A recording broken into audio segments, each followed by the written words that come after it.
Bəs siz mətanəti görmürdünüz? Siz ona niyə şərait yaratmadınız? Hə? Mən deməliyəm ki, ay mədəniyyət naziri, ay bu musiqi işinə baxıb bu konsertləri eləyən xanım. Aha.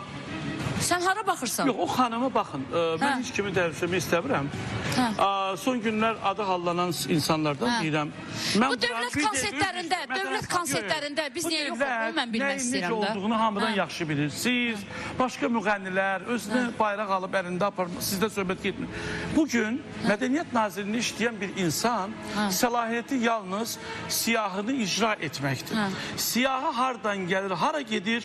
Bu, bəzi qurumların işidir ki, onlar bilirlər hansı misal konsertlər var, Bakı şəhər icra hakimiyyətinə aiddir, konsert var Heydər Əliyev fonduna aiddir, konsert var Mədəniyyət Nazirliyi. Amma mən buranın işçiyəm, mənə müdürüm deyir ki, bugün burada bunu oxu, mən bunu icra eləməliyəm, bundan oyuna keçə bilmərəm. Kim deyir onu? Mən. Yox.